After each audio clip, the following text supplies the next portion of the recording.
Tinalikuran ni Carmina ang bilyon-bilyong pamanang naghihintay sa kanya mula sa impero ng kanyang amang si Don Eduardo. Sa ngalan ng pag-ibig, pinili niyang magpanggap na mahirap upang subukan ang katapatan ng lalaking kanyang minamahal, si Miguel. Ngunit ang akala niyang simula na isang magandang fairy tale ay mabilis na naging isang 3 taong bangungot.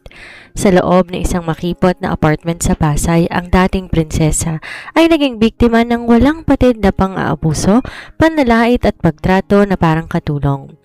Ang triplets niyang anak, sina Mateo, Lucas at Sofia, ang tanging lakas na mayakap sa kanya sa gitna ng dilim. Ang lahat ay umabot sa suknulan nang iharap ni Miguel ang divorce papers upang palayasin siya at ang mga bata para sa ambisyosang si Yvonne, ang anak ng kanyang boss. Sa pag-aakalang walang pupuntahan si Carmina, tinapon siya ni Miguel na parang walang kwentang basura. Ngunit sa paglagda ni Carmina sa dokumento, doon din natapos ang kanyang pagtitiis. Sa kanyang pag-alis kasama ng triplets, dumating ang mga mamahaling sasakyan ng mga armadong bodyguard upang sunduin ang nawawalang tagapagmana ng pamilya Montesillo.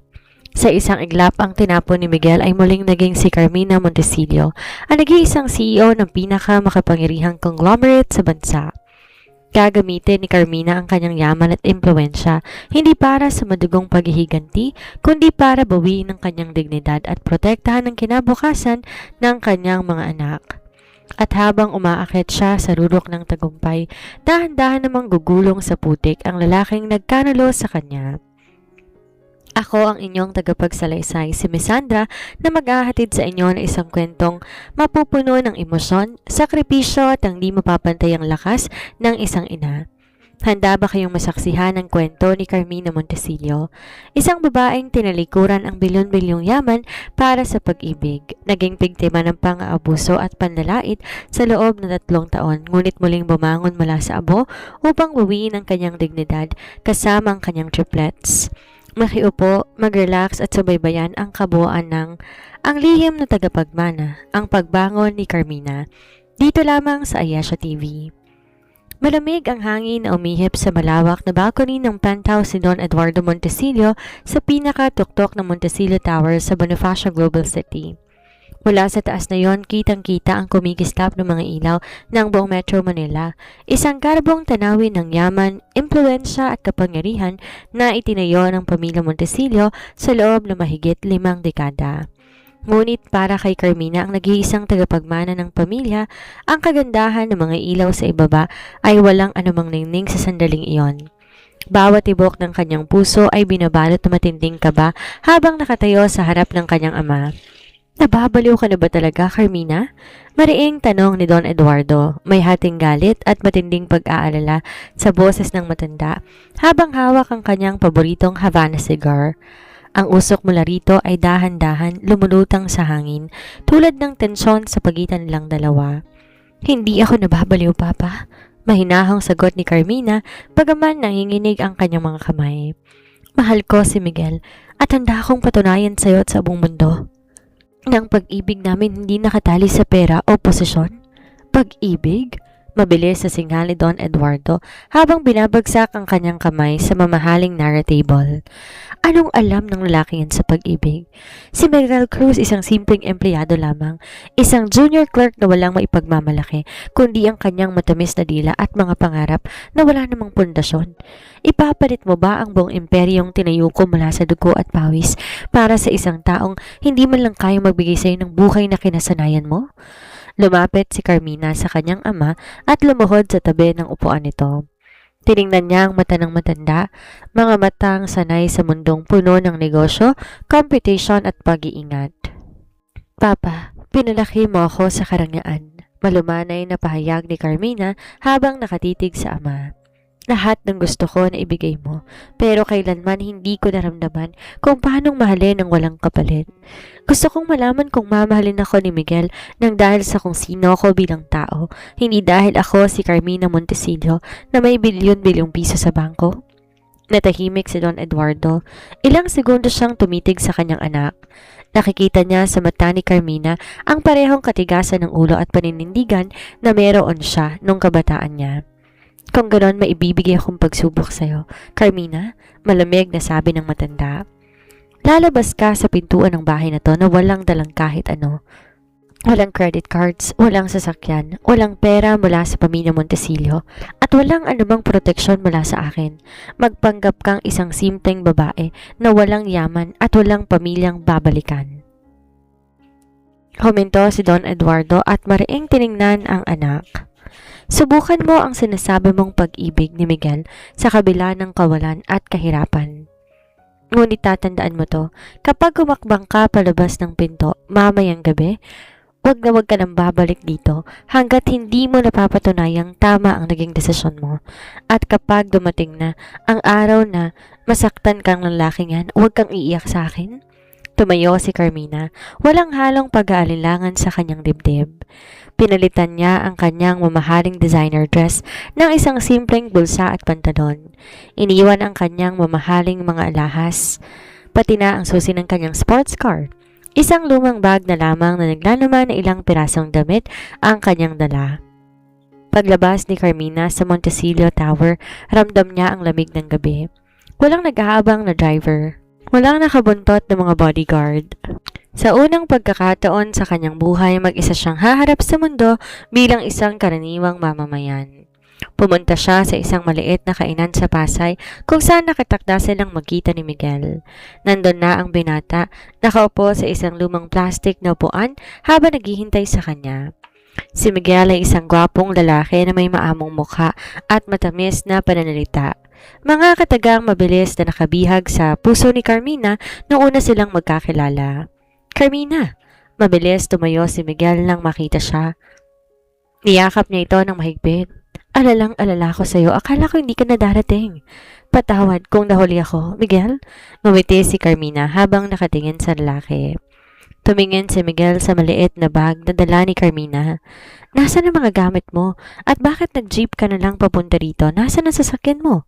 Ito na ang sandali ng pagsubok. Huminga ng malalim si Carmina at hinawakan ng mga kamay ni Miguel. Miguel, may dapat ako ipagtapat sa'yo. Panimula ni Carmina nang may pekeng kaba sa kanyang boses. Ang totoo niyan, naglayas ako sa amin.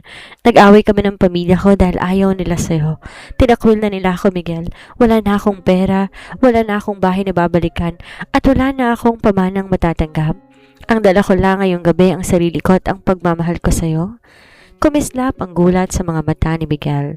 Bahagyang napaatras, ngunit mabilis niyang naitago ang kanyang reaksyon at muling hinawakan ang kamay ni Carmina. Ano ka ba, Carmina? Huwag kang mag-alala, sabi ni Miguel habang pinipilit na ngumiti.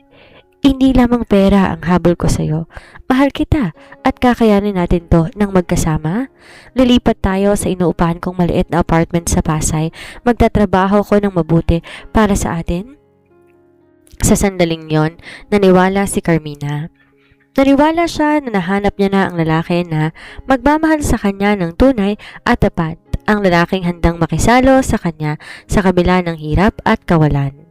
Hindi niya alam na ang nakikita niyang ngiti sa mga labi ni Miguel ay ang simula lamang na isang mahaba at madilim na bangungot na magpapabagabag sa kanyang buhay sa loob ng susunod na 3 taon. Isang maliit at makipot na apartment sa panulukan ng isang maingay na kalye sa Pasay ang naging buong mundo ni Carmina. Malayo to sa amoy ng mamahaling sampagita at ang mga sariwang bulaklak sa mansyon ng mga Montesillo.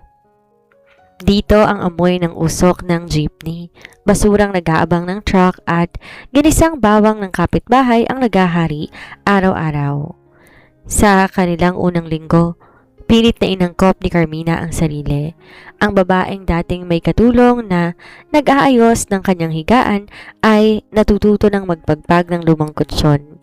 Naglilinis ng banyo gamit ang simpleng brush at magluto sa maliit na kala na meron lamang isang burner.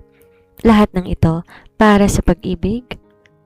Bulong niya sa sarili habang pilit na pinakikialaman ang init ng mantika sa kawali.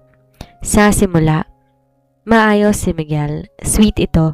Nag-abot ng kaunting panggastos mula sa maliit nitong sweldo bilang junior clerk. At madalas na nagsasabi na pagtiyagaan muna natin to. Mahal ko, makakaahon din tayo. Ngunit habang lumilipas sa mga buwan, nagsimulang lumabas ang mga lamat sa kanilang relasyon. Nang pumasok ang ikalawang taon ng kanilang pagsasama, pinalad na ma-promote si Miguel bilang associate supervisor sa real estate firm na pinapasukan nito. Ang promosyong yon na dapat sana'y magdadala sa kanya sa ginhawa at saya ng pamilya ay naging simula ng unti-unting pagbabago sa puso ni Miguel. Carmina, bakit hanggang ngayon hindi ka pa rin marunong magplansya ng barong? Asik ni Miguel habang galit na binabagsak ang hanger sa lamesa. Kararating lang ni Carmina mula sa palengke. Hawak niya ang dalawang mabigat na plastic bag ng gulay at isda. Napatigil siya sa pinto habang hinihingal. Miguel, dahan-dahan naman ako magplansya. Ano bang nangyari dyan? Tanong ni Carmina habang inilalapag ang mga binili. Tingnan mo tong kulyar, may konting lukod pa. Pupunta ako sa meeting kasama ng mga senior executives ngayon. Gusto mo ba akong ipahiya? Sigaw ni Miguel. Lumapit si Carmina, kinuhang barong. Aayusin ko ulit. Sandali lang. Wag na. Pabalagbag na inagaw ni Miguel ang damit. Tiningnan niya si Carmina mula ulo hanggang paa, ang basahang damit nito, ang pawisang noo at ang mga kamay na nagsisimula ng gumaspang dahil sa labada. Tingnan mo nga ang sarili mo, Carmina. Bakit ba napapabayaan mo? Nabago tayo kahit papano mukha kang maayos. Ngayon para ka ng katulong sa sarili mong bahay. Wala ka man lang kaklas-klas. Nasaktan si Carmina sa mga salitang iyon. Gusto niyang isumbat na nagmukha siyang ganon dahil sa pagtitipid para sa kumasya ang sweldo nito, dahil sa paglalaban ng kanilang mga damit sa kamay at sa walang patid na pag-aalaga sa bahay ng walang tulong ng sinuman. Ngunit pinili niyang manahimik. Patawad, Miguel. Susubukan kong maging mas maayos. Pabalong niyang sagot habang nakatitig sa sahig. Ewan ko sa'yo. Nakakasira ka ng araw. Singhal ni Miguel bago tuluyang lumabas at ibagsak ang pinto ng napakalakas na yumanig ang buong maliit na apartment. Hindi doon nagtapos ang pagsubok. Dumating din sa buhay nila ang ina ni Miguel na si Doña Carmen. Isang babaeng palaaway at mataas ang tingin sa sarili kahit na payak din ang pinagmulan. Madalas bumisita si Doña Carmen sa apartment hindi upang tumulong kundi upang maghanap ng mapupuna. Aba, Carmina, pambunga ni Doña Carmen habang dinidikit ang daliri sa ibabaw ng TV para tingnan kung may alikabok. Napakadumi ng bahay na to. Ano bang ginagawa mo maghapon habang nagpapakapagod ang anak ko sa trabaho? Nagpapakasarap ka lang? Naglaba po ako at nagluto, Mama Carmen. Mahinahong paliwanag ni Carmina habang nag-aalok ng baso ng tubig. Inirapan siya ng matanda at ibinalibag ang tubig sa mesa. Huwag mo akong matawag-tawag na mama. Hindi kita gustong maging manugang. Walang nabala ang anak ko sa'yo kundi pabigat. Sabi ni Miguel galing ka lang sa probinsya, tinakwil ng pamilya mo. Sigurado kung wala kang kahit anong may pamamana sa kanya. Sayang ang anak ko sa'yo. Gwapo, matalino, may maayos sa trabaho tapos ikaw lang ang makakatuluyan? Tinitiis ni Carmina ang bawat panlalait. Isang malalim na buntong hininga ang pumapalit sa bawat luhang gustong pumatak sa kanyang mga mata. Sa bawat gabing umiiyak siya ng patago habang tulog si Miguel, pumasok sa isip niya ang kanyang ama. Kapag dumating ang araw na masaktan ka ng lalaking yan, huwag kang iiyak sa akin. Ang mga salitang yon ni Don Eduardo ang pumipigil kay Carmina para tumawag o bumalik sa BGC. Ayaw niyang patunayan sa kanyang ama na nagkamali siya. Naniwala pa rin siya na balang araw marirealize ni Miguel ang lahat ng sakripisyo niya. Ngunit hindi pa pala doon nagtatapos ang pagsubok dahil ang pinakamalaking pagbabago sa buhay ni Carmina ay patungo pa lamang. Ang pagdating ng tatlong sanggol na sabay-sabay magpapabago sa kanyang mundo. Dumating ang araw na muling nagbago ang takbo ng buhay nila Carmina at Miguel. Pagkatapos ng ilang linggong matinding pagkahilo at pagkapagod, nalaman ni Carmina na siya'y nagdadalang tao. Ngunit hindi lamang ng simpleng pagdala ng tao sa kanyang unsound check-up. Natuklasan ng doktor na 3 sanggol ang kanyang dinadala, triplets. Nung una naghalo ang takot at labis na kagalakan sa puso ni Carmina. Isang malaking biyaya ang 3 buhay na lumalaki sa kanyang tiyan. Ngunit para kay Miguel ang balitang to ay hindi biyaya, kundi isang malaking dagok at pabigat. Triplets! Halos mamutla at mapasigaw si Miguel habang hawak ang ultrasound result sa loob ng kanilang maliit na sala. Nababaliw ka na ba, Carmina? Paano natin pakakainin ng 3 sanggol ng sabay-sabay? Ang liit-liit ng kinikita ko sa kumpanya, tapos dadagdagan mo pa ng 3 palaman sa tiyan mo? Miguel, mga anak natin to. Nanginginig ang boses ni Carmina habang hawak ang kanyang tiyan. Biyaya sila sa atin. Kakayanin natin to, magtitipid ako ng gusto. Magtitipid? Singhal ni Miguel habang naglalakad pabalik-balik. Gatas, lampin, bakuna, doktor. 3 sila, Carmina. 3.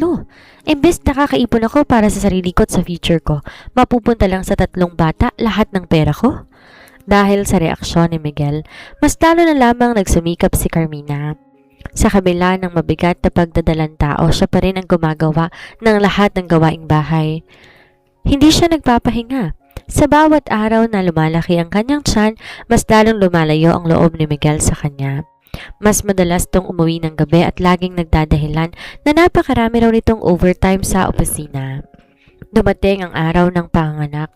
Dahil sa komplikasyon ng pagkakaroon ng triplets, kinailangan ni Carmina ang emergency C-section habang nakahiga siya sa malamig na delivery room ng isang pampublikong ospital. Mag-isa siyang hinarap ang matinding sakit at kaba. Si Miguel dumiting lamang ng maitawid ng operasyon at kahit sa sandaling yon, ang mataas na billing statement pa rin ang unang pinunito bago tiningnan ang bagong silang na anak. Isinilang sina Mateo, Lucas at Sofia, 3 malulusog at napakagagandang sanggol na nagtataglay ng mga matang tulad ng kay Carmina at mga labing kahawig ng kay Miguel. Pag-uwi sa maliit na apartment, naging dobleng bangungot ang buhay ni Carmina. Ang pag-aalaga sa 3 sanggol na mag-isa habang nagpapagaling mula sa hiwa ng C-section ay halos pumatay na sa kanyang katawan. Walang katulong, walang nagluluto para sa kanya at walang nag-aabot ng mainit na sabaw. Gabi-gabi kapag umiiyak ang triplets dahil sa gutom o sa basang lampin, sa halip na tumulong si Miguel ay galit itong bumabangon at nagmumura. Patigilin mo ang mga yan, sigaw ni Miguel habang sinusuot ang kanyang unan sa kanyang tenga. May importante akong presentation bukas. Kapag ako nagkamali sa trabaho dahil sa puyat, wala tayong kakainin. Kahit kumikirot ang kanyang tahi sa tiyan, mabilis babangon si Carmina sa gitna ng kadiliman. Karga-karga si Sofia sa kanang braso habang hinihele si Lucas sa kaliwa at ginagamit ang kanyang paa para iduyan ang crib ni Mateo. Isang hating gabi habang bagsak ang katawan ni Miguel sa kalasingan at tulog na tulog, nakaupo si Carmina sa gilid ng lumang folding bed kung saan nakahiga ang triplets. Nanlalabo ang kanyang mga mata sa patong-patong na pagod, puyat at gutom. Tumingin siya sa 3 maliit na mukha na payapang natutulog. Si Mateo na may maliit na dimple sa pisngi, si Lucas na mahigpit na nakapit sa kumot at si Sofia na may mahabang pelikmata. Inabot ni Carmina ang maliit na kamay ni Mateo. Agad naman ito na kumapit sa kanyang daliri kahit tulog. Dahil doon dahan-dahan pumatak ang mainit na luha sa mga pisngi ni Carmina. Patawarin ninyo si Mommy, mga anak, bulong niya sa dilim habang pinipigilan ang kanyang higpi. Upang hindi magising ang asawa, inakala ko na sapat ang pag-ibig para bumuo ng isang tahanan. Inakala ko na kakayanin ko ang lahat para sa pamilyang to. Hinaplos niya ang malambot na ulo ni Sofia. Sa gitna ng matinding dilim at sakit ng kanyang buhay na pagtanto ni Carmina ang isang bagay. Hindi na siya lumalaban para sa pag-ibig kay Miguel. Ang 3 sanggol na ito na lamang ang tanging dahilan kung bakit gumigising pa siya araw-araw. Kayo ang lakas ko, bulong ni Carmina habang sinusumpa sa sarili sa harap na natutulog na triplets. Hindi ko hahayaang lumaki kayo na nakikitang inaapi at tinatapak-tapakan lamang ang inyong ina. Balang araw magiging maayos din ang lahat para sa atin. Pumasok muli sa kanyang isip ang mukha ng kanyang ama na si Don Eduardo. Ilang beses niyang hinawakan ng telepono para tumawag at humingi ng tulong, ngunit tuwing maiisip niya ang ginagawang pagtrato sa kanya, alam niya kailangan muna niyang harapin at tapusin ang kanyang sariling pagsubok bago magkaroon ng lakas ng loob humarap muli sa kanyang tunay na pamilya. Ngunit hindi alam ni Carmina ang pangarap ni Miguel na umangat sa lipunan ay magdadala ng isang bagong bagyo sa kanilang tahanan. Isang bagyo na may pangalang Yvonne. Nang magtatlong taon ng triplets na sina Mateo, Lucas at Sofia, mas lalo naging mailap at malamig si Miguel. Ang dating simpleng junior executive ay na-promote na bilang senior development manager sa kumpanyang pinapasukan nito, ang Empire Real Estate Firm na pagmamay-ari ng pamilya C. Kasabay ng pag-angat ng kanyang posisyon, ang lalong pagtaas ng kanyang lipad at pagmamayabang. Nagsimulang umuwi si Miguel na may amoy ng mamahaling perfume na babae. Isang matamis at pamilyar na amoy na hindi kailanman kayang bilhin ng pamilya nila. At hindi nagtagal, nalaman na din ni Carmina ang pinagmulan ng amoy na yon, si Yvonne C., ang nag-iisang anak ng CEO ng kumpanya at ang pinuno ng marketing department. Si Yvonne ay kilala bilang isang ambisyosa, spoiled at sanay na makuha lahat ng kanyang magustuhan. Isang maulang hapon, nagulat si Carmina nang biglang bumukas ang pinto ng kanilang apartment. Hindi nag-iisa si Miguel. Kasama nito si Yvonne, na nakasuot ng mamahaling designer suit at may dalang signature handbag, at nakatingin sa paligid nang may halong dumi at diri sa kanyang mga mata. "So, ito pala ang bahay mo, Miguel?"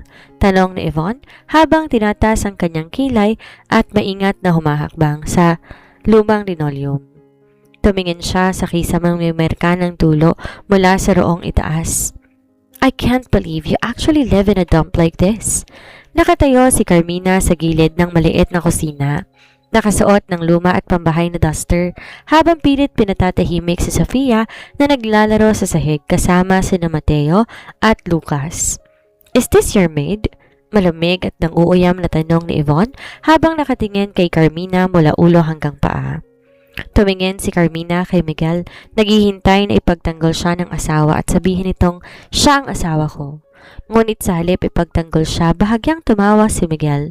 Tumingin kay Yvonne ng may pagmamakaawa sa mata na tila ba nahihiya sa sariling pamilya. "Siyang tunay, Yvonne. Kasambahay at taga-alaga ng mga bata." Malamig na pagsisinungaling ni Miguel nang wala man lang kurap sa mga mata. Humarap siya kay Carmina at sinigawan ito. "Carmina, bakit nakatayo ka lamang dyan? Pagtimpla mo kami ng kape ni Ma'am Yvonne at siguraduhin mo, malinis ang basong gagamitin mo. Nakakahiya." Nadurog ang puso ni Carmina. Ang lalaking pinaglaban niya laban sa sariling ama, ang lalaking pinag-alayan niya ng kanyang kabataan, ginhawa at dignidad ay buong puso siyang kinahihiya at pinamumukhang katulong sa harap ng ibang babae. Habang nagtitiklop ng kape sa maliit na kalan, narinig ni Carmina ang usapan ng dalawa sa sala. "You deserve better than this, Miguel," maarting sabi ni Yvonne habang pinapaypayan ang sarili gamit ang kanyang kamay. "Kapag natuloy pa ang promotion mo bilang Vice President ng Development, tutulungan kita ng papa ko na makalipat sa isang luxury condo sa BGC. But of course, you have to clean up your baggage first." "Huwag kang mag-alala, Yvonne," sagot ni Miguel sa maamong boses na kailanman hindi na narinig ni Carmina sa loob ng bahay na yon. "Gagawin ko ang lahat para sa iyo at para sa promotion na yan. Wala naman ang halaga sa akin ang buhay na to." Lumapit si Carmina, dala ang 2 tasa ng kape at ibinaba ito sa lamesa. Tiningnan ni Yvonne ang tasa ng may pag-aalinlangan bago tumingin kay Carmina ng may pang-aasar. "Yuck! May instant coffee ba kayo? I only drink espresso from Starbucks. Forget it." Binagsak ni Yvonne ang tasa sa mesa, kaya bahagyang natapon ang kape sa lumang takip ng mesa. Tumingin siya sa 3 bata na napatigil sa paglalaro at nakatingin sa kanila. "And these kids, ang gugulo nila, Miguel. They look so unkempt." Dagdag pa ni Yvonne bago tumayo. "I'm leaving. Pinuntahan lang kita para siguraduhin handa ka sa board meeting bukas. Don't disappoint me, okay?" "I won't, Yvonne. Ihatid na kita sa kotse mo." Mabilis na sagot ni Miguel at halos magkandakuba sa pag-alalay sa babae papalabas ng pinto. Pag-alis ni Yvonne, bumalik si Miguel sa loob ng bahay nang may matinding galit sa mukha. "Bakit ganyan ang mukha mo habang nakaharap kay Yvonne?" sigaw ni Miguel kay Carmina. "Gusto mo ba ako ipahiya sa anak ng boss ko? Alam mo bang nakasalalay sa kanya ang promotion ko?" "Miguel, asawa mo ko." Nanginginig at may luha sa mga matang sabi ni Carmina. Pinaramdam mo sa akin at sa mga bata na para lang kaming basura sa harap ng babaeng yan. Pinagmukha mo akong katulong. Dahil yun naman talagang mukha mo. Galit na singhal ni Miguel. Tingnan mo ang sarili mo. Nakakasawa ka na.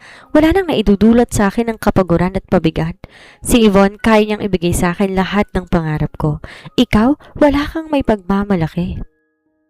Tumingin si Carmina kay Miguel, isang lalaking tuluyan ng kinain ng inggit, ambisyon at kasakiman. Sa sandaling yon, naramdaman ni Carmina na ang huling pira-pirasong pag-asa at pagmamahal niya para sa kanyang asawa ay tuluyan ng nadurog at naging abo. Lumipas pa ang ilang buwan matapos ang pambabastos ni Yvonne sa bahay ni na Carmina. Sa mga panahong yon, tuluyan ng naging malamig si Miguel. Hindi na to halos kumakain sa bahay, di na rin kinakausap ng mga bata at lalong hindi na tinuturing na asawa si Carmina. Ang tanging tinuturing niyang tahanan ay ang opisina at ang piling ambisyosang si Yvonne. Isang mainit at masungit na hapon, habang nagpapatulog si Carmina sa triplets sa maliit nilang kwarto, narinig niya ang malalakas na yabag ni Miguel sa sala. Di tulad ng dating umuuwing pagod at nakasimangot. Ngayon may bitbit siya na matitigas na hakbang ng isang tao na may desididong layunin. Carmina, lumabas ka dyan, sigaw ni Miguel mula sa sala. Dahan-dahan, inilapag ni Carmina si Sofia sa tabi ni Mateo at Lucas. Hinaplos muna niyang buhok ng kanyang mga anak bago lumabas ng kwarto. Nakabarong pa rin si Miguel, nakataas sa mga collar at may hawak na isang makapal na brown folder. Ano yon, Miguel? May nahong tanong ni Carmina habang nakatayo sa tapat ng maliit nilang lamesa. Binagsak ni Miguel ang brown folder sa ibabaw ng mesa. Yumanig ang lumang plastik na talpakan at gumawa ng malakas na kaluskos sa tahimik na bahay. Pirmahan mo yan. Malamig, walang emosyon at mariing utos ni Miguel. Lumapit si Carmina sa mesa at binuksan ang folder. Sa pinakaibabaw ng unang pahina, nakatala sa malalaking letra ang mga salitang Petition for Divorce or Dissolution of Marriage. Kasama rin dito ang mga waiver of custody at quitclaim rights sa anumang naiwang konting ari-arian o suporta. Napakunot ang noo ni Carmina, bagamat batid niyang wala na ang dating pagtingin sa kanila, hindi niya inakala na aabot sa ganitong legal na hakbang ang kagustuhan ni Miguel na kumawala. Divorce papers? Nanginginig ang boses ni Carmina habang nakatitig sa mga legal na dokumento. Miguel, para saan to? 3 taon kitang pinagtiisan. 3 taon kong tiniis ang panglalait mo, ng ina mo at ng ibang tao. Para lang mapanatiling buo ang pamilyang to at ngayon ipapamukha mo sa akin to? Nagmukha ng naiirita si Miguel. Humalukip-kip ito at sumandal sa gilid ng pinto. Huwag ka nang magpanggap at magdrama, Carmina, singhal ni Miguel habang umuusok ang galit sa kanyang mga mata. Hindi na kita mahal. Matagal na akong nagsawa sa'yo. Tumingin ka nga sa salamin, nagmumukha ka na akong kawawa, katatawanan sa harap ng mga kasamahan ko sa negosyo dahil sa kawalan mo ng ambag sa buhay ko. Si Yvonne, kaya niyang ibigay sa akin ng promotion bilang vice president ng kumpanya. Ikaw, anong maibibigay mo sa akin kundi sakit ng ulo, dumi sa bahay at pabigat?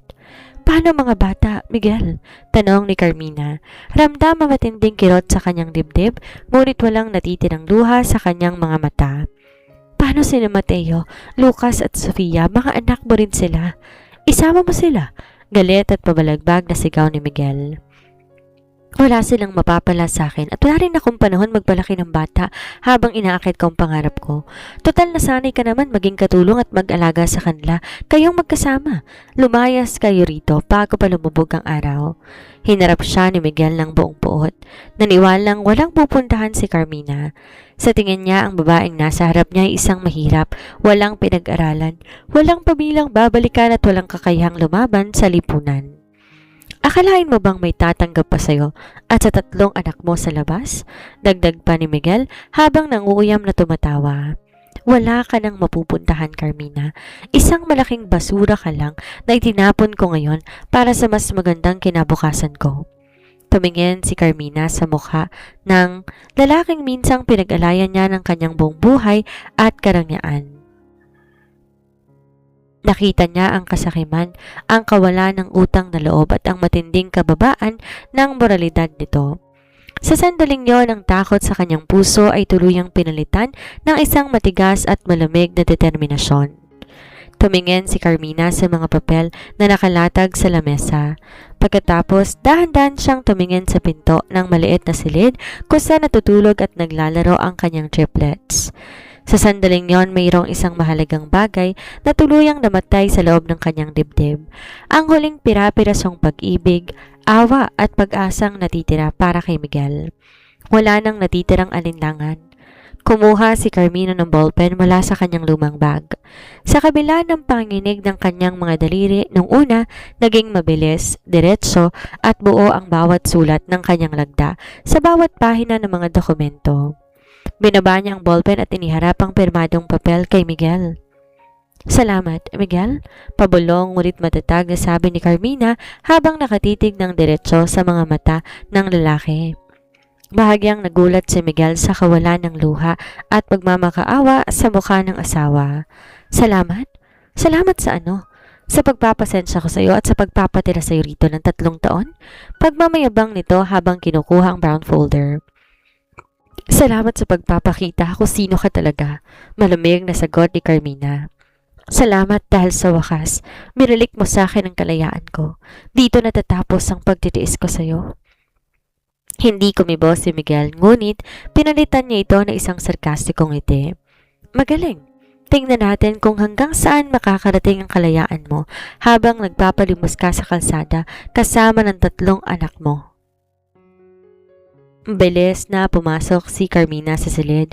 Inayos niya ang kakaunting damit ng triplets at isinilid ang mga ito sa 3 maliliit na backpack.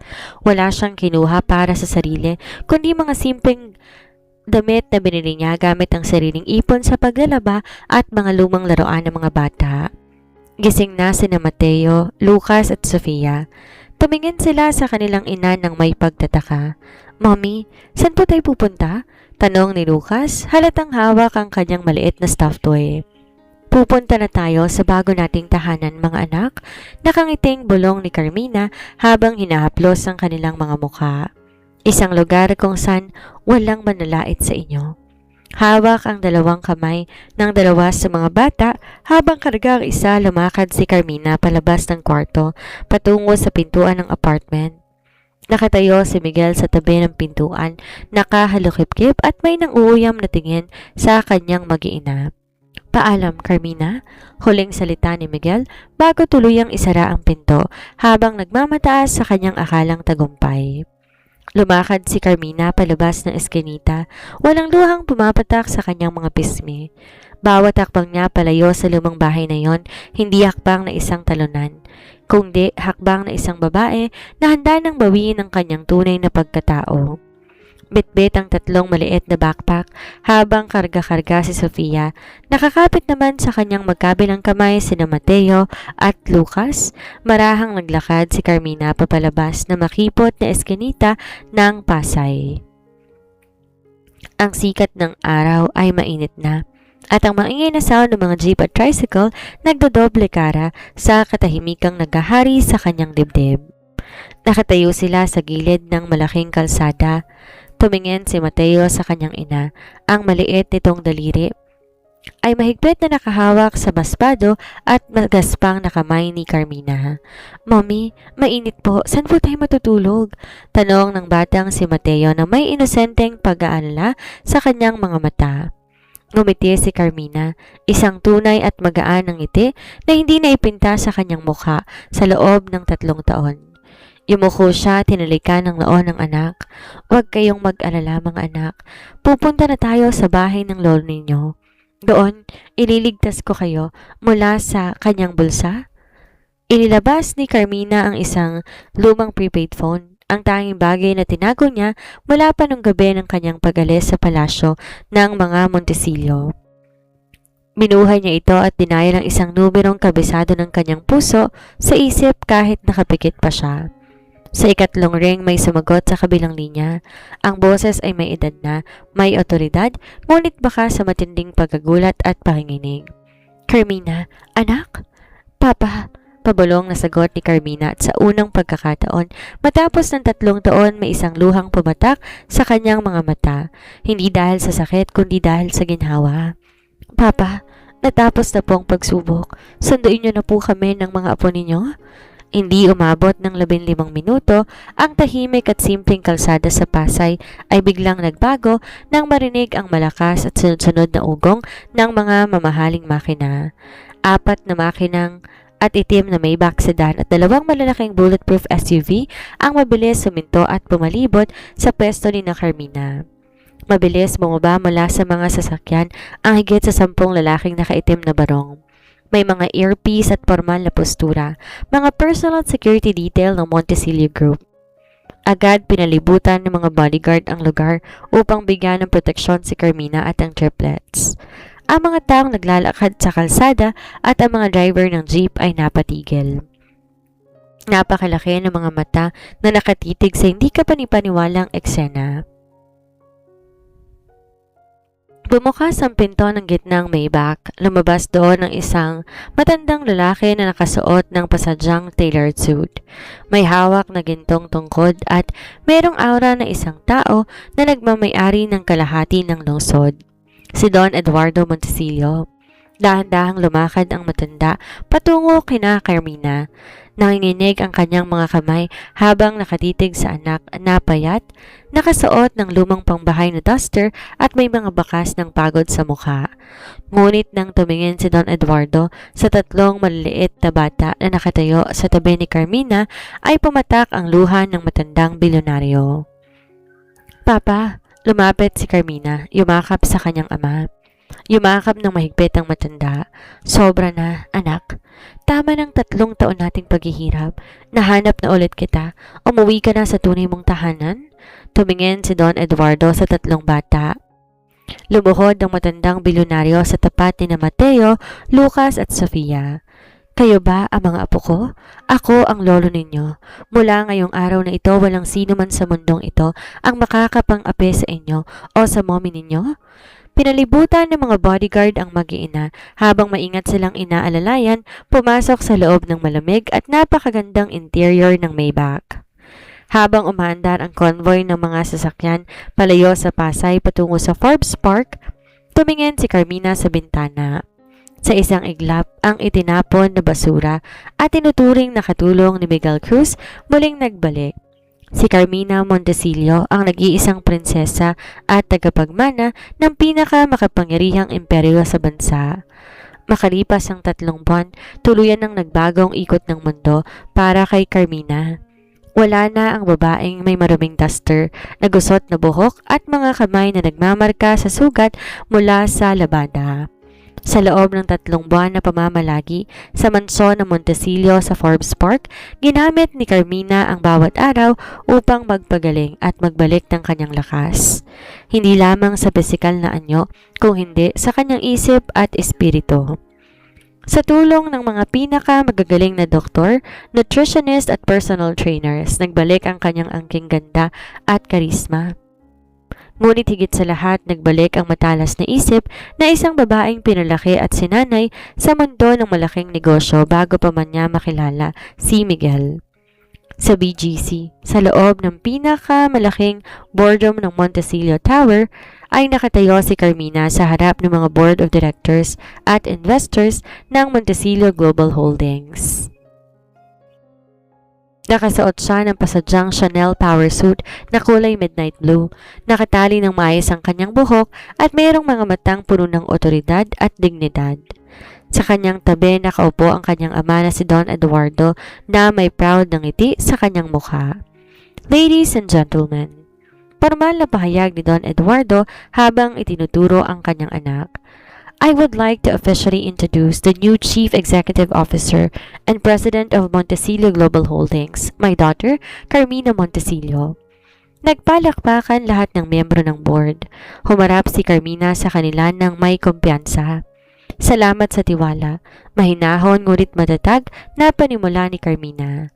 Sa loob ng 3 taon, nawala ako sa mundong to. Ngunit ngayon nagbalik akong may mas malalim na pag-unawa sa buhay, sa tao at sa negosyo. Titiyakin kong sa ilalim ng aking pamumuno, ang Montecillo Global ay hindi lang mananatiling numero 1, kundi mas magiging makapangyarihan pa. Pagkatapos ng board meeting, pumasok sina Eduardo at Carmina sa malaking executive office ng CEO. Mula sa salaming bintana, kitang-kita ang buong syudad. Anak, tanong ni Don Eduardo habang iniabot ay isang tasa ng kape na gawa mula sa pinakamataas na kalidad ng beans. Nalaman ng ating legal team lahat ng ginawa sa ni Miguel Cruz at ng kanyang pamilya, pati na rin ang kumpanyang pinapasukan niya, ang Sea Empire Real Estate. Kung gusto mo sa isang tawag ko lang bukas, maaari kong ipasara ang kumpanya nila at ipakulong ang lalaking yon. Tumingin si Carmina sa malawak na tanawin sa ibaba. Hindi, Papa. Sagot ni Carmina nang may lamig sa kanyang boses. Ayokong gumamit ng murang dahas o madugong paghihigante.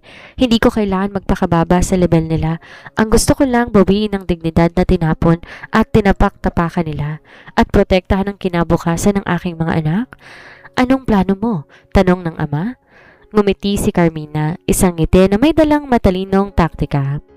Gagamitin natin ang sarili nating kasakiman. Nalaman ko ng Sea Empire Real Estate ay nakahanap ng malaking investors at nag-apply ng multi-billion peso loan sa bangko para lang sa kanilang bagong flagship project. Ibigay natin sa kanila ang pangarap nila bago natin pakita kung sino talaga ang umahawak sa kanilang kapalaran. Simula nung araw na yon, lihim na binili ng Montecillo Group ang mayorya ng utang at shares ng Sea Empire Real Estate. Habang si Miguel at si Yvonne nagdiriwang na akalang malapit na nilang maabot ang tuktok ng tagumpay, di nila alam na ang umahawak na ng tali ng kanilang leeg ay ang babaeng tinapon nila sa kalsada. Dumating ang gabi ng taunang Montecillo Grand Gala Night, ang pinaka-bantog at pinaka-eksklusibong okasyon sa mundo ng negosyo sa Asia. Ginanap to sa Grand Ballroom ng pinaka-mayamang 5 bituing hotel sa lungsod ng Taguig. Ang bawat sulok ng silid na papalumutian ng mga kristal na chandelier, mamahaling bulaklak at mga pinaka-bandilang negosyante, politiko at kilalang personalidad. Kabilang sa mga nagmimiting makadalo at makipagkilala sa bagong CEO ng Montecillo Global Holdings ay ang pamilya C ng Sea Empire Real Estate, kasama ng kanilang anak na si Yvonne at ang bago nitong fiancé at napupuso ang Vice President na si Miguel Cruz. Nakatayo si Miguel sa gitna ng ballroom. Nakasuot ng mamahaling Italian tuxedo na binili para sa kanya ni Yvonne. May hawak siyang baso ng champagne habang may mataas ng ngiti sa kanyang mga labi. Yvonne, kapag nakuha natin ang eksklusibong partnership at kontrata sa Montecillo Global ngayong gabi, sigurado na ang pag-angat ng kumpanya ninyo at ang opisyal na pag-upo ko bilang Vice President? Pagmamayabang ni Miguel. Sabi ng papa ko, napakabata pa raw ng bagong CEO ng Montecillo. Siguradong madali natin siyang mamamaniobra sa negotiation table bukas.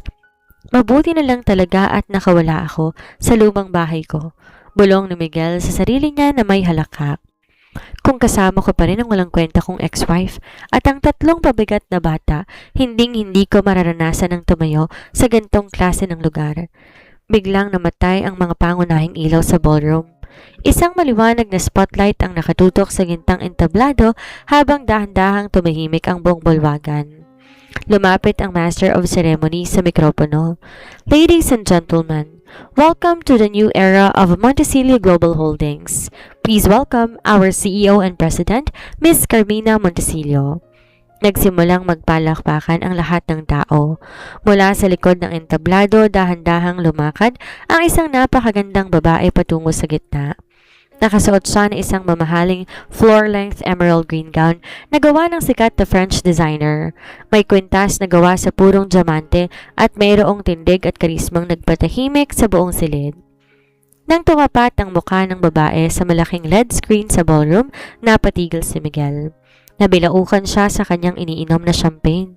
Napaatras siya ng 2 hakbang habang nanlalaki ang kanyang mga mata sa matinding gulat. Ang mukha na nasa entablado, ang babaeng tinitingala at ginagalang ng pinakamayamang tao sa bansa ay ang babaeng tinapon at pinalayas niya sa kanyang bahay 3 buwan na ang nakalilipas. Carmina, Nauutal, nanginginig at paos na bulong ni Miguel. Para siyang pinagsasaksak ng libo-libong karayom sa buong katawan. Anong sinasabi mo, Miguel? Galit at pabulong na sita ni Yvonne habang hinahawakan ang braso nito. Nababaliw ka na ba? Yan si Carmina Montesillo, ang nag-iisang tagapagmana ng pamilya Montesillo at ang pinakamakapangyarihang babae sa negosyo ngayon. Hindi maaari. Pabulong na sagot ni Miguel habang nanginginig ang buong katawan, namumutla ang mukha. Siya ang asawa ko. Nakatayo si Miguel sa gitna ng ballroom, tila natuod ang dalawang paa. Ang pawis sa kanyang noo ay dahan-dahang pumapatak habang nakatitig sa malaking LED screen. Si Carmina ang babaeng pinalayas niya. Ang tinuring niyang katulong at basura ay ang mismong CEO ng Montesillo Global Holdings. Miguel, magsalita ka nga. Nanginginig at galit na bulong ni Yvonne habang pinipiga ang braso ng binata. Sinasabi mo ba ng ex-wife mong sinasabi mo na dugyot, mahirap at walang pinag-aralan ay si Carmina Montesillo? Yvonne, hindi ko alam. Nautal si Miguel, litong-lito ang isip. Nang magkakilala kami, sinabi niya na itakwil siya at wala siyang pera. Nagpapanggap siyang mahirap. Tanga! Padabog na pabulong na sigaw ni Yvonne habang namumula ang mukha sa matinding hiya at takot. Sinubukan ka lang niya at pinagpalit mo ang pinakamayamang babae sa bansa para sa ano? Para sa akin? Nang matapos sa maikling talumpati ni Carmina, dahan-dahan siyang bumaba sa entablado. Pinalibutan siya ng kanyang mga personal bodyguard at matataas na opisyal ng kumpanya. Ngunit imbes na pumunta sa VIP table, diretso lang ng lakad si Carmina patungo sa kinaroroonan ni Miguel at Yvonne. Bawat hakbang ng kanyang mamahaling heels sa makintab na sahig ay parang hatol ng bitay sa tenga ni Miguel. Nang makalapit si Carmina, huminto siya ilang hakbang mula sa dalawa. May hawak siyang baso ng wine. Nakatayo ng may buong karangalan at nakatitig ng diretso sa mata ng dating asawa. Magandang gabi, Dr. Cruz. Malamig, formal at walang halong galit na bati ni Carmina. Hindi makapagsalita si Miguel. Nanginginig ang kanyang mga labi. Carmina, ikaw? Ibinaling ni Carmina ang kanyang tingin kay Yvonne na ngayon halatang balisa at hindi makatitig ng diretsyo. I believe you know my ex-husband, Yvonne? Nakatagilid ng ngiti ni Carmina. Masaya akong nahanap mo na ang lalaking pinagpalit mo sa iyong promotion. Nagpapasalamat din ako sa iyo dahil kung hindi dahil sa iyo, hindi ko mamumulat ang aking mga mata sa katotohanan. Miss Montesillo, mabilis na singit ng ama ni Yvonne na si Mr. C habang lumalapit at yumuyukod. Patawarin niyo po kami kung may hindi pagkakaintindihan. Nandito po kami para pag-usapan ng partnership para sa ating real estate project. I'm sorry, Mr. C. Putol ni Carmina sa maawain ngunit formal na boses. Aking inihahayag ngayong gabi na ang Montesillo Global Holdings, opisyal ng formal na nagkansela ng lahat ng loan applications at credit lines ng Sea Empire Real Estate. Nabili na rin ng aming kumpanya ang higit sa 60% ng inyong mga utang sa bangko at inaasahan namin ang buong bayad sa loob ng 48 oras. Nanlumo si Mr. C at napahawak sa kanyang dibdib. Ano? Miss Montesillo, mawawalan kami ng ari-arian. Mababang karote kami. Business is business, Mr. C. Malamig na sagot ni Carmina bago tumingin ulit kay Miguel. Tinalikuran ko ang yaman ko nun para sa pag-ibig, ngunit tinapon niyo ako dahil sa pera. Ngayon, tingnan natin kung anong matitira sa inyo kapag nawala na ang perang yon. Tinalikuran sila ni Carmina at formal na lumakad palayo kasama ng kanyang mga escort. Sa mismong gabi yon, nagkaroon ng matinding sigawan sa VIP lounge ng hotel. Pesting lalaki ka, sigaw ni Yvonne habang sinusumpa si Miguel at ibinabagsak ang kanyang handbag sa dibdib nito. Sira na ang kumpanya namin. Dahil sa iyo, mawawalang lahat sa amin. Layas! Huwag ka na magpapakita pa sa amin kailanman. Pinalayas si Miguel ng mga security guard ng pamilya C mula sa hotel. Walang natira sa kanya kundi ang damit na suot niya at ang katotohanang winasak niyang sariling buhay dahil sa sariling kasakiman. Lumipas ng 2 linggo matapos ang trahedya sa Gala Night. Sa loob lang na napakaikling panahon, tuluyan nang nagunaw ang mundo ni Miguel Cruz. Dahil sa pagbawi ng Montecillo Global Holdings sa lahat ng loan at pagsubdue sa mga ari-arian ng C Empire Real Estate, tuluyang nabangkarote ang kumpanya ng Pamilya C. Upang isalba ang natitira nilang pangalan, formal na tinanggal ng Pamilya C si Miguel sa kanyang posisyon. Binaliwala rin ang kanyang finance status kay Yvonne. Pinalaya siya sa kanyang condominium unit, kinuha ang sasakyan at pinafreeze ng bangko ang kanyang mga account dahil sa mga nakatagong pagkakautang na ginawa niya para lang magmukhang mayaman sa harap ng mga kasamahan. Wala siyang napuntahan kundi bumalik sa lumang apartment sa Pasay, ang mismong lugar kung saan niya pinalaya si Carmina at ang triplets. Ngunit maging ang apartment na yo'y kandado na rin dahil 3 buwan na siyang di nakakabayad ng renta. Isang maulang hapon, habang bumubuhos ang malakas na ulan sa tapat ng gintong tore ng Montecillo Tower sa BGC, nakatayo si Miguel sa gilid ng kalsada. Basang-basa ang lumang barong, gulo-gulo ang buhok at nanlalalim ang mga mata sa gutom at puyat. Maya-maya, huminto ang isang mahabang convoy na mga itim na Maybach sa harap ng main entrance ng gusali. Bumukas ang pinto ng gitnang sasakyan. Unang bumaba ang 3 bata, sina Mateo, Lucas at Sofia. Nakasuot sila ng mga mamahaling designer clothes, maayos ang buhok at masayang tumatawa habang inaalayan ng kanilang mga sariling yaya at bodyguard na humahawak ng malalaking payong. Kasunod nilang bumaba si Carmina.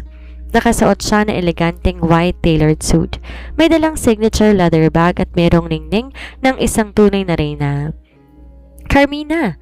sigaw ni Miguel habang nagtatakbo patungo sa kinaroroonan nila. Agad humarang ang 4 na dambuhalang security detail ng Montecillo Group. Hinawakan nila si Miguel sa magkabilang braso at pinalayo kay Carmina. Carmina, pakiusap, mag-usap tayo." Pagmamakaawa ni Miguel. Tuluyan nang nawala lahat ng kanyang pride at yabang. Lumuhod siya sa basang semento habang bumubuhos ang ulan sa kanyang mukha. "Carmina, patawarin mo ko. Nagkamali ako. Patawarin mo ko sa lahat ng ginawa ko sa'yo." Napahinto si Carmina. Tumingin siya sa triplets at pinalakad muna ang mga ito pabalik sa loob ng lobby kasama ng mga yaya upang di makitang eksena. Pagkatapos, dahan-dahan siyang lumapit sa kinaroroonan ng nakaluhod na lalaki habang hawak ng kanyang security guard ang payong sa ibabaw. "Miguel," malamig na banta ni Carmina. "Carmina, bumalik ka na sa akin. Pakiusap." Umiiyak na hiyaw ni Miguel habang hawak ang kanyang mga kamay sa pagmamakaawa. "Gagawin ko ang lahat. Magiging mabuting ama ko sa triplets. Bumuo tayong muli ng pamilya." Tumingin si Carmina sa lalaking nakaluhod sa kanyang harapan. Walang galit, walang puot, walang anumang matinding emosyon sa kanyang mga mata, kundi purong awa at malamig na kawalan ng pakiramdam. "Bumuo ng pamilya?" Mahinahong tanong ni Carmina. "Miguel, nung pinalayas mo ko at ang mga anak natin sa gitna ng init at gutom, naisip mo bang pamilya? Nung tinuring mo kong katulong at pinaramdam mong basura ako sa harap ng ibang babae, naisip mo ba kung may puso ako?" "Nagkamali ako, Carmina. Nabulag ako ng ambisyon." Naghihingalong sigaw ni Miguel. "Hindi ka nabulag, Miguel. Pinakita mo lang kung sino kang talaga," sagot ni Carmina. "Tinalikuran ko ang buong mundo ko para sa'yo nung wala ka pang kahit ano. Binigyan kita ng 3 taon para mahalin at respetuhin mo ko. Ngunit nung magkaroon ka ng konting kapangyarihan, ang unang bagay na ginawa mo, tapakan ang dignidad ko."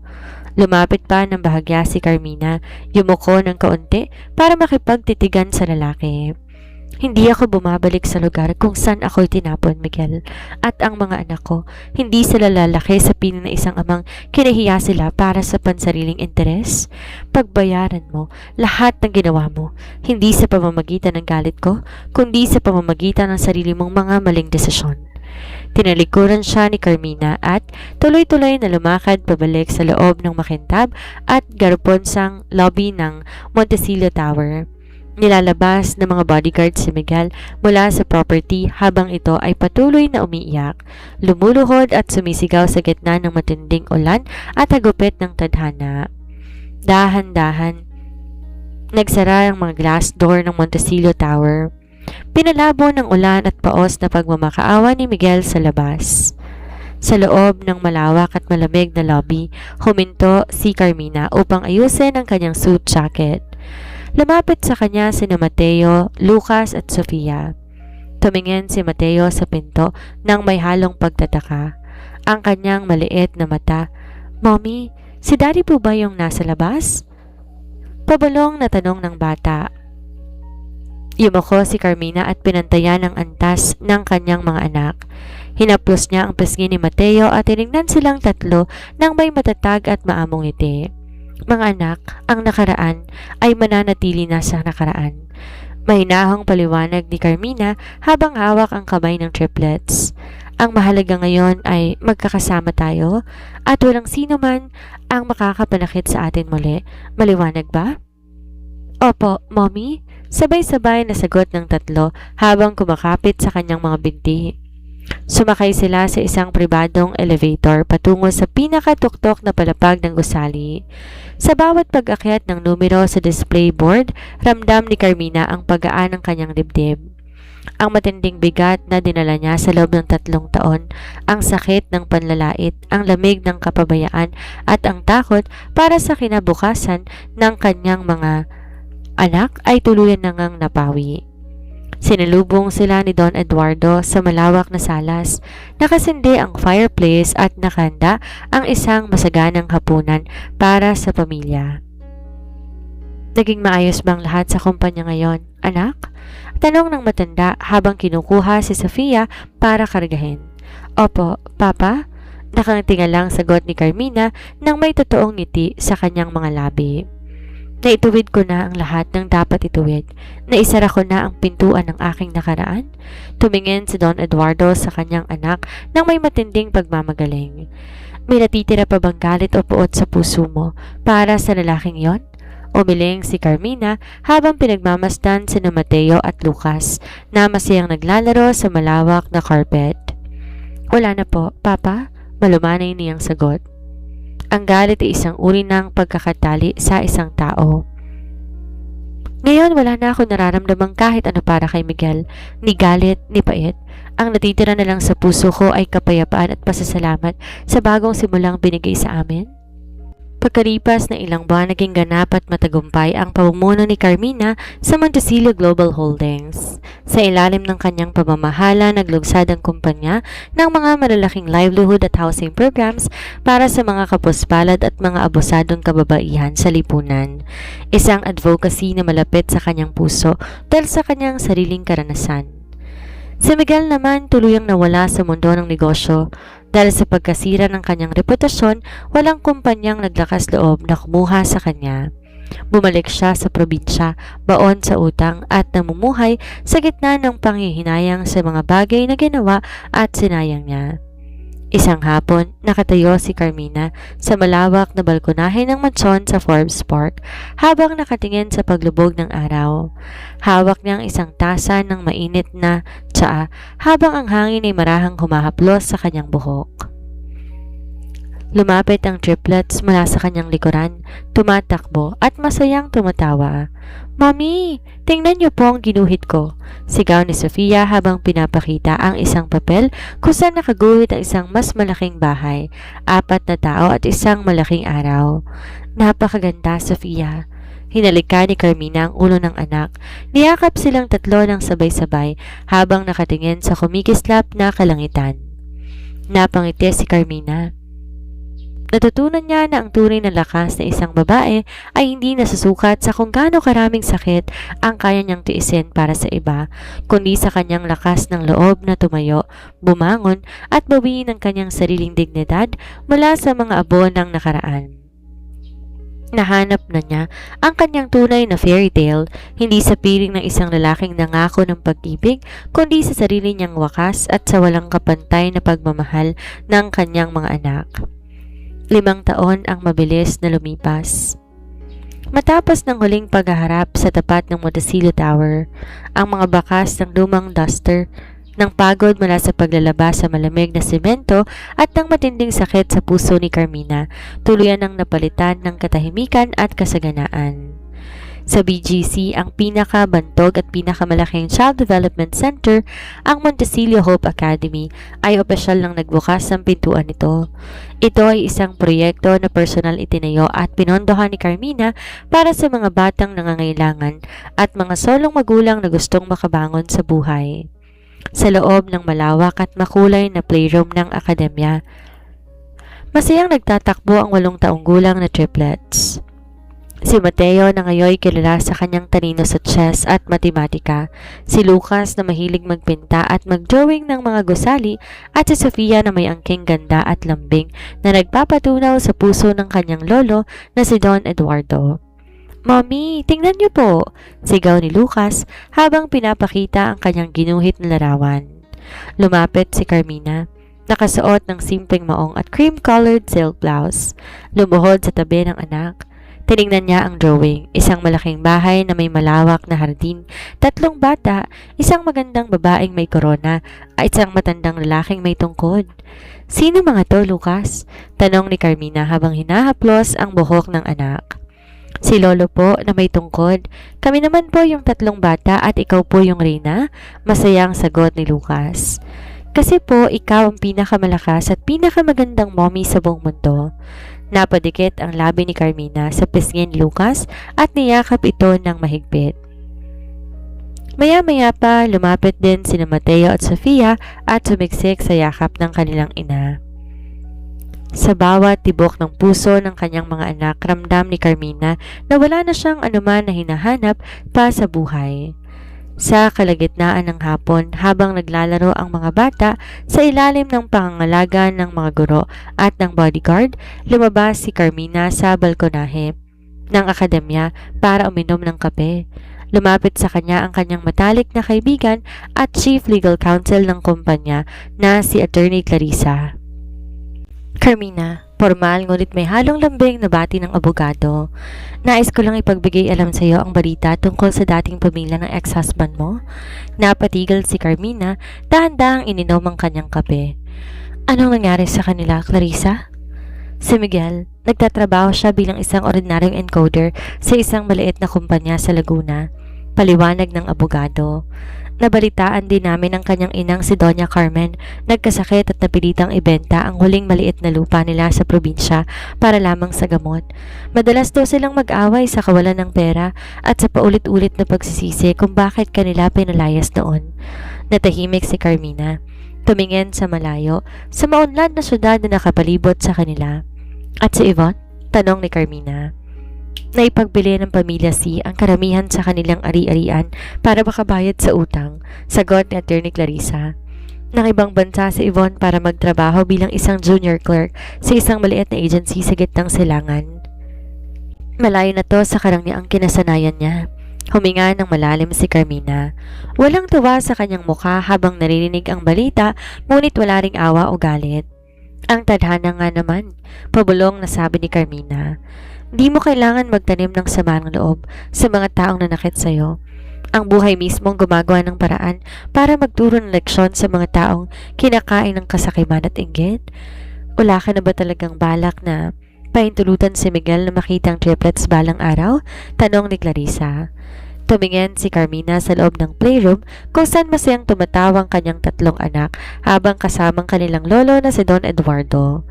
Kapag nasa hustong gulang na, sina Mateo, Lucas at Sofia, sila mismong magdedesisyon kung gusto nilang makilala ang kanilang ama, matatag na sagot ni Carmina. "Ngunit hanggat mga bata pa sila, ang tungkulin ko bilang ina, protektahan sila sa mundong binsang nagpabigat sa aming buhay." Kinagabihan, ginanap ang isang simpleng dinner celebration sa mansyon ng mga Montesilio sa Forbes Park para sa tagumpay ng bagong akademya. Nakaupo sa kabisera ng mahabang mesa si Don Eduardo habang katabi niya si Carmina at ang triplets. Inangat ni Don Eduardo ang kanyang baso ng wine. "Isang tagay para sa aking matapang na anak." Parabang lawikan ng matanda habang nakatitig kay Carmina ng may pagmamalaki. "Pinatunayan mo sa akin ang tunay na yaman ng isang Montesilio ay hindi lang ang perang nasa bangko, kundi ang tibay ng dibdib at ang karangalang hindi kayang bilhin ng kahit na sino man. Salamat, Papa." Ngumiti si Carmina at inangat din ang kanyang baso. Salamat dahil di mo ako sinukuan. Noong mga panahong ako mismo sumuko na sa sarili ko. Lolo, kanta po tayo, sigaw ni Sofia habang tinataas ang kanyang maliit na baso ng juice. Nagtawanan ang lahat sa mesa. Habang pinagmamasdan ni Carmina ang kanyang pamilya, ang kanyang ama na masayang nakikipaglaro sa mga bata at ang triplets na puno ng sigla at pag-asa, naramdaman niya ang kompletong kapayapaan sa kanyang puso. Ang kwento ng kanyang buhay ay hindi nagtapos sa isang madugong paghihiganti. Nagtapos to sa pinakamatamis na uri ng tagumpay, ang muling pagbuo ng sarili, ang pagbawi ng sariling dignidad at ang pagbibigay ng isang maliwanag na bukas para sa mga taong pinakamamahal niya. Maraming salamat sa inyong patuloy na pagtutok at pagtangkilik dito sa Ayasha TV. Ako muli ang inyong lingkod at tagapagsalaysay si Sandra na taos-pusong nagpapasalamat sa bawat isa sa inyo. Sa ating mga tapat na listeners at taga-subaybay na hindi nagsasawang sumama sa ating bawat kwento ng buhay, pag-ibig at pagbangon. Isang napakalaking saludo at mainit na yakap din ang pinapaabot ng Ayasha TV sa ating mga dakilang OFW sa iba't ibang panig ng mundo. Batid namin ang matinding sakripisyo, lungkot at pagod na inyong tinitiis araw-araw para lang maibigay ang magandang kinabukasan sa inyong pamilya sa Pilipinas. At tulad ng kwento ni Carmina, nawa ay magsilbing paalala to na walang pagsubok ang di kayang lampasan ng isang pusong nagmamahal at may lakas na loob na tumayong muli. Kayo ang tunay na mga bayani ng ating bansa at kasama niyo kami na saan mang sulok ng mundo kayo naroon. Sana'y nag-iwan ng aral at inspirasyon sa inyong mga puso ang kwento ng pagbangon ni Carmina at ng kanyang triplets. Tandaan natin ang tunay na halaga ng isang tao hindi kailanman mababawasan ng panlalait ng iba. Ang bawat dulo ng pagtitiis ay simula ng isang mas maliwanag na bukas. Huwag kalimutang mag-like, share at subscribe sa Ayasha TV para sa marami pang kwentong kapupulutan ng aral at magbibigay inspirasyon sa ating buhay. Hanggang sa muli nating pagkikita sa susunod na kwento. Ako muli si Miss Sandra ng Ayasha TV, nagpapaalala na sa kabila ng anumang dilim ng nakaraang gabi, laging may bagong umagang magdadala ng pag-asa. Mag-iingat po kayong labi and God bless us all.